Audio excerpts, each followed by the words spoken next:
नमस्कार, मैं हूं अंकुर और आप देख रहे हैं सत्यहिंदी.com। आइए एक नजर डाल लेते हैं अब तक की सुर्खियों पर।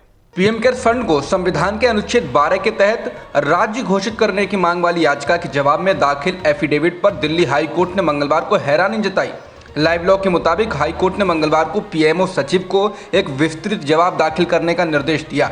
अदालत ने कहा यह एक महत्वपूर्ण मुद्दा था जिसके लिए उचित प्रतिक्रिया की आवश्यकता थी। हाईकोर्ट के चीफ जस्टिस सतीश चंद्र शर्मा और जस्टिस सुब्रमण्यम प्रसाद की बेंच ने मामले में पीएम केयर्स फंड ट्रस्ट की ओर से पहले दायर एक पेज के हलफनामे पर नाखुशी जताई।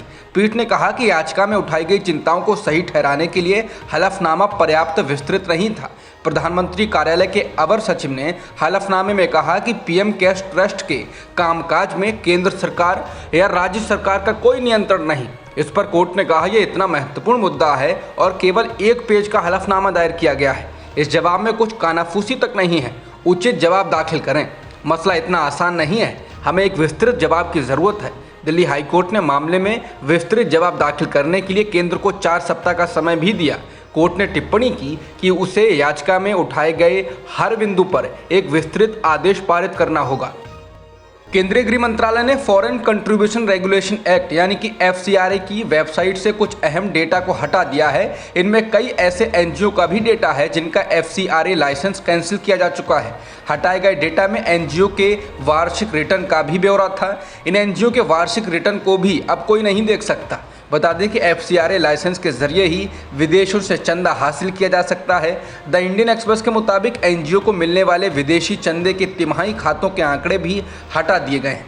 हालांकि गृह मंत्रालय के सूत्रों ने यह भी कहा कि ऐसा मंत्रालय की ओर से इस महीने की शुरुआत में जारी किए गए नियमों के मुताबिक ही किया गया है। द इंडियन एक्सप्रेस के मुताबिक गृह मंत्रालय ने इस कदम के बारे में कोई आधिकारिक बयान जारी नहीं किया है, लेकिन मंत्रालय के अफसरों का कहना है कि ऐसा इस वजह से किया गया है क्योंकि हटाया गया डेटा जनता के लिए गैर ज़रूरी था। मालूम हो कि FCRA की वेबसाइट पर एनजीओ को दिए जाने वाले लाइसेंस, उन्हें मिलने वाले विदेशी चंदे सहित तमाम जानकारियाँ मौजूद रहती हैं। उत्तर प्रदेश सरकार ने मंगलवार को ऑल्ट न्यूज के सह संस्थापक मोहम्मद जुबैर के मामले में एक और ऐसा फैसला किया जो तूल पकड़ सकता है। जुबैर के खिलाफ दर्ज 6 मामलों की जांच के लिए 2 सदस्यीय विशेष जांच दल यानी कि SIT का गठन किया गया है। 6 मामलों में से 2 मामले हाथरस जिले में, जबकि एक मामला सीतापुर, लखीमपुर खीरी, गाजियाबाद और मुजफ्फरनगर में दर्ज है। बता दें जुबैर को सबसे पहली बार दिल्ली पुलिस ने धारा 153 यानी कि दंगा भड़काने के इरादे से उकसाने और 295A यानी कि धार्मिक भावनाओं को अपमानित करने के आरोप में गिरफ्तार किया था। ऑल्ट न्यूज के ही एक और सह संस्थापक प्रतीक सिन्हा ने तब बयान जारी कर कहा था कि जुबैर को दिल्ली पुलिस ने 2020 के एक मामले में जांच के लिए बुलाया था जिसमें हाई कोर्ट से उन्हें गिरफ्तारी से राहत मिली हुई है। उन्होंने बयान में आगे कहा था कि उन्हें दूसरी FIR में गिरफ्तार कर लिया गया। सुप्रीम कोर्ट ने सोमवार को केंद्र सरकार से जमानत के मामलों को सरल बनाने के लिए अलग जमानत कानून बनाने पर विचार करने को कहा था। इसके बाद कांग्रेस ने संकेत दिए हैं कि वो कांग्रेस शासित राज्यों में संशोधन के जरिए जमानत कानूनों को और उदार बनाएगी। कांग्रेस के वरिष्ठ नेता अभिषेक मनु सिंघवी ने कहा कि कांग्रेस शासित राज्य निश्चित रूप से अपने संवैधानिक प्रावधानों के अंतर्गत संशोधन अधिनियमित कर सकते हैं जो जमानत कानून को उदार बनाएंगे। इसके साथ ही उन्होंने कहा कि हमने पिछले 7 सालों में सामान्य आधारों पर भी राजद्रोह, UAPA आदि जैसे प्रावधानों की गंभीर कार्रवाई देखी है। केंद्र और कई राज्यों में भाजपा की सरकारें इस मामले में सबसे आगे रही हैं। उन्होंने कहा कि बीजेपी भय और नियंत्रण के जरिए शासन करने की कोशिश कर रही है।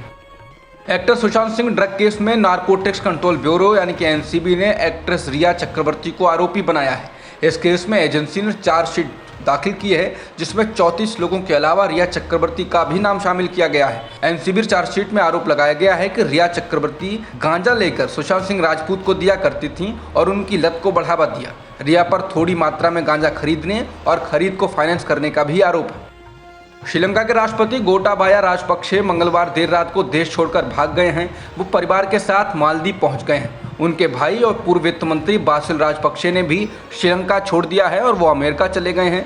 गोटाबाया राजपक्षे के साथ उनका परिवार और स्टाफ के 3 लोग भी मालदीव की राजधानी माले पहुंचे हैं। इससे पहले उन्होंने संसद के स्पीकर और प्रधानमंत्री को अपना संदेश भेजा कि वो बुधवार को इस्तीफा दे देंगे। श्रीलंका के नियमों के मुताबिक राष्ट्रपति को अपना इस्तीफा देश के चीफ जस्टिस को भेजना होता है और इसकी एक कॉपी प्रधानमंत्री और संसद के स्पीकर को भी भेजी जाती है। राजपक्षे ने कहा था कि वो बुधवार को इस्तीफा देंगे। न्यूज एजेंसी AFP के मुताबिक गोटाबाया के परिवार और उनके साथ गए सभी लोगों के पासपोर्ट पर स्टांप लगा हुआ था और वे लोग एयरफोर्स के स्पेशल फ्लाइट से मालदीव के लिए निकल गए हैं। श्रीलंका के राष्ट्रपति गोटाबाया राजपक्षे के देश छोड़ने के बाद श्रीलंका में इंडियन हाई कमीशन को बयान जारी कर सफाई देनी पड़ी। हाई कमीशन ने उन मीडिया रिपोर्ट्स का खंडन किया है जिनमें कहा गया है कि गोटाबाया राजपक्षे और पूर्व वित्त मंत्री बासिल राजपक्षे को श्रीलंका से बाहर भेजने में भारत ने मदद की। भारतीय उच्चायोग ने ट्वीट कर कहा कि हाई कमीशन स्पष्ट रूप से निराधार और कयास लगाने वाली मीडिया रिपोर्टों का खंडन करता है जिनमें गोटाबाया और बासिल राजपक्षे को बाहर भेजे जाने में भारत द्वारा मदद देने का आरोप लगाया गया है। इंडियन हाई कमीशन ने दोहराया कि भारत श्रीलंका के लोगों का समर्थन करना जारी रखेगा। सोशल मीडिया कंपनी ट्विटर को खरीदने की डील से टेस्ला प्रमुख एलन मस्क के पीछे हटने के बाद अब ट्विटर ने मस्क के खिलाफ मुकदमा किया है। ट्विटर ने अदालत में कहा कि वो एलन मस्क को $54.20 के हिसाब से प्रति ट्विटर शेयर पर समझौता पूरा करने का आदेश दे।